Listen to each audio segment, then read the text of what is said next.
Hello guys, आपका एक बार फिर से स्वागत है हमारे चैनल परफेक्ट फिजिक्स में।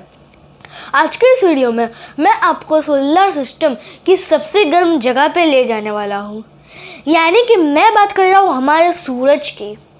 आज के इस वीडियो में मैं आपको बताऊंगा कि सूर्य का जन्म कैसे हुआ, सूर्य का अंत कैसे होगा, और इन्हीं सारे टॉपिक्स के बारे में आज हम इस वीडियो में बात करेंगे। तो चलिए आज का वीडियो शुरू करते हैं।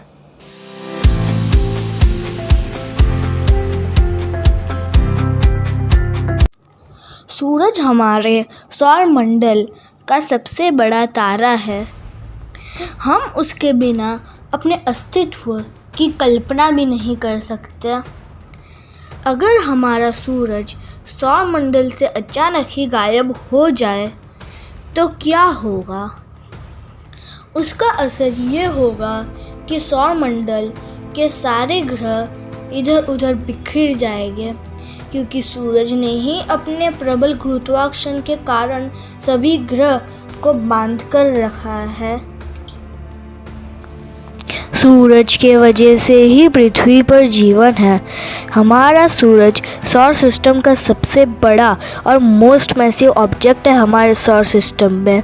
अगर हम पृथ्वी को एक लाइन में 100 बार से भी ज़्यादा रख दें, फिर भी हमारे सन का कुछ मास रह जाएगा। एक एग्जाम्पल के तौर पे, अगर हम हमारे सौर सिस्टम के सारे 8 प्लैनेट को सन में डालें, तो ऐसे ही हमें वही 8 प्लैनेट्स को और 600 टाइम्स सन में डालने होंगे, तो ही सन का पूरा मास कवर होगा। हमारे सूरज का निर्माण 4.5 अरब साल पहले हुआ था। हमारा सूरज मिल्की वे में ओरियन स्पर में लोकेटेड है। सूरज में ज़्यादातर हीलियम और हाइड्रोजन गैसेस है।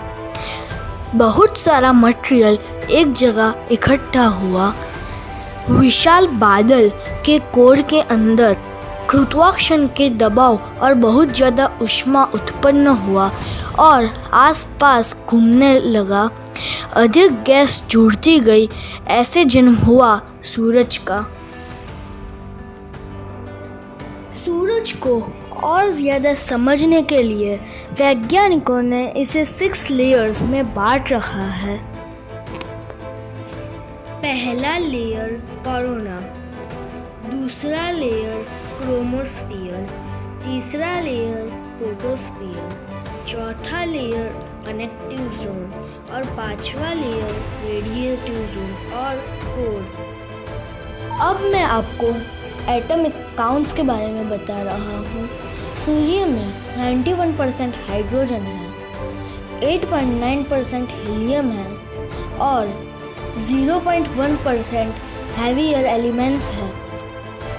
सूर्य के सबसे बीच का भाग, जो कि सूर्य का कोर कहलाता है। सूर्य का कोर आकार में सूर्य का तो 20 से 25% ही है, लेकिन इतना ज़्यादा गर्म कि कल्पना शक्ति से भी बाहर है। सूर्य का कोर यानी सेंटर का भाग का तापमान 1.5 करोड़ डिग्री सेल्सियस जितना गर्म होता है। बेहद ही डेंस सूर्य का कोर सूर्य का मेन इंजन है।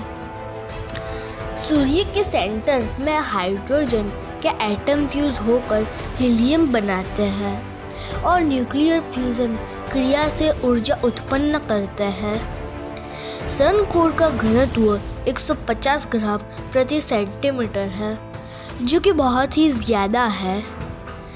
दरअसल ये पानी के घनत्व से 150 गुना से भी ज़्यादा है। सूर्य के कोर में चल रही न्यूक्लियर फ्यूजन्स की वजह से सन प्रति सेकंड 5 मिलियन टन का मटेरियल ब्रह्मांड में छोड़ता है।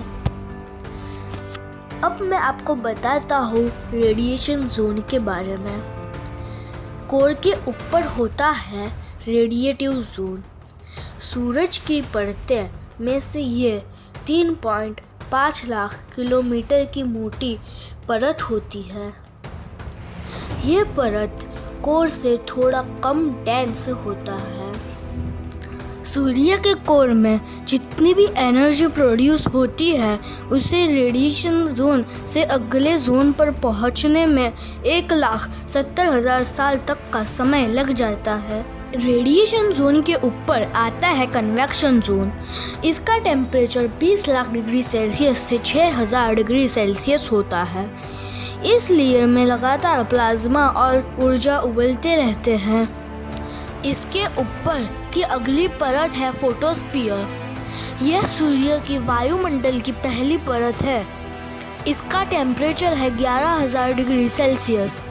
हम जो सूर्य की रोशनी देखते हैं वह फोटोस्फीयर की परत है। इसके बाद आती है क्रोमोस्फीयर की परत।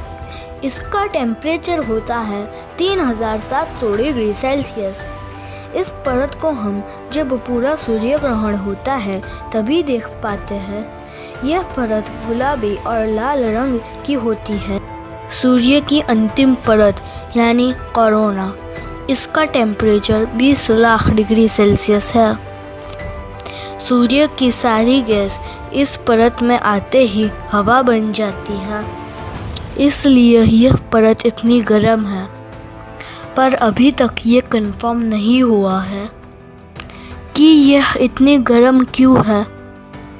स्पिक्यूल सूर्य की ऊपरी सतह का ज़्यादा गर्म होने की वजह स्पिक्यूल्स ही है। स्पिक्यूल सूर्य की सरफेस पर गैस जैसी रचना वाले गैस जेट होते हैं। ये कोरोना और फोटोस्फीयर के मिलने से बनते हैं। ये सूर्य की सतह पर लाखों की संख्या में हो सकते हैं और ये 5 से 10 मिनट में फिनिश हो जाते हैं।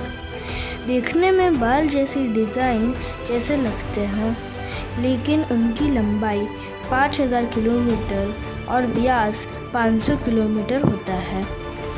सूर्य पर ठोस सतह नहीं है, वह प्लाज्मा से बना हुआ है।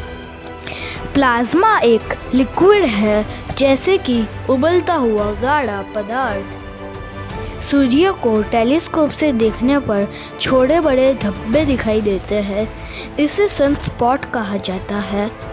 जैसे सौरमंडल सूर्य की परिक्रमा करता है, वैसे ही सूरज आकाशगंगा की परिक्रमा करता है।